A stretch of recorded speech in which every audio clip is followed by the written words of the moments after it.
မင်္ဂလာညနေခင်းမှာပြောချင်တာတော့4108ဒါပြန်ပြီ4108ကိုဂျပန်ဝင်နဲ့တုံးမယ်နော်ဒီတော့နိုင်ငံသားအသားရိုက်တယ်ဂျပန်ဝင်နဲ့တုံးမယ်ခဏခဏတင်ပေးရခြင်းဟာခဏခဏဘယ်လိုပြောမလဲပြောကြလေးရှိနေလို့တော့ထပ်တင်ပေးတာသူကတို့ဂျပန်စနစ်ရိုက်မယ်တို့ဂျပန်ဝင်တုံးမယ်နော်ဘာဖြစ်လဲဆိုတော့ဒီဟာဒီကျွန်တော်က line ပေါ်မှာဒိုင်မို့တင်တဲ့အတွက်ကြောင့်မလို့အချို့အလားတူတချို့သောအလုပ်ရုံတွေကျွန်တော်နဲ့ဒန်းလူလောက်ကြတယ်ဒါပေမဲ့ဒန်းလူလောက်ကြပြီးတော့ဘာပြဿနာဖြစ်လဲဆိုတော့မခံဘူးအင်ဂျင်ခိုးတွေမှုတ်လို့ကျွန်တော်ရှိရောက်လာခါကျတော့ကျွန်တော်မှသူ့အဲတာကိုပြန်စစ်ပြီးတော့ကျွန်တော်အပြစ်ကိုလည်းတွေ့ပြီးအဲတာကိုလည်းတွေ့ပြီးအဲ့တော့ဒါသူကခုတ်တဲ့စလစ်နောက်ဒီစလစ်ဒီလိုတန်လာမျိုး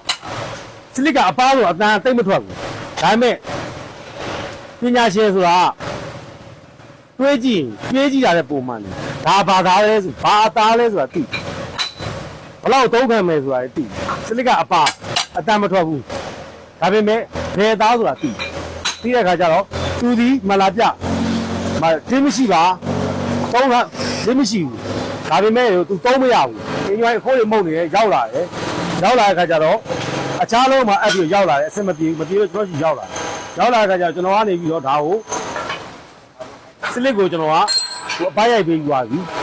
ဂျပန်ဝိန်းနဲ့လိုင်းထိုးနေပြီဒီမှာလိုင်းထိုးနေပြီလိုင်းထိုးတော့ပြလိုက်လိုင်းထိုးနေပြီဂျပန်ဝိန်းနဲ့လိုင်းထိုးနေပြီလိုင်းထိုးပြီးထည့်နေပြီတော့ဗျာလိုင်းထိုးပြီးထည့်နေပြီ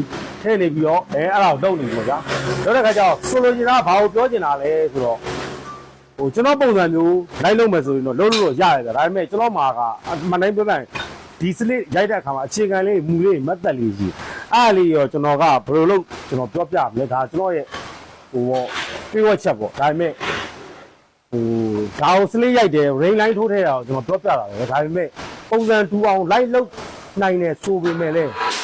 အချိုးစားလေးတွေအချက်တောက်လေးတွေအနေသားလေးရှိတယ်အဲ့ဒါလေးတွေပေါ်မှာမူတည်ပြီးတော့သွားတာဆိုတော့အခုကဘာဖြစ်လဲဆိုတော့ဘေးမှာလောက်တာအဆင်မပြေဘူးတစ်ပတ်လောက်ပဲမောင်းအောင်ပြီလေလုံးဝအင်ဂျင်ခိုးတွေမှုန့်နေအဆင်မပြေအဲ့တော့ရောရှိကိုပြန်လာသူကတော့ပိုင်ရှင်ကတော့နည်းနည်းတော့သနာဖို့တော့ကောင်းပါနှစ်ခါကုန်သွားတယ်ကျွန်တော်တက်နိုင်တော့ရှော့ပေးနေတယ်အဲ့တော့ဆိုလိုချင်တာကတော့ဘာပြောချင်တာလဲဆိုတော့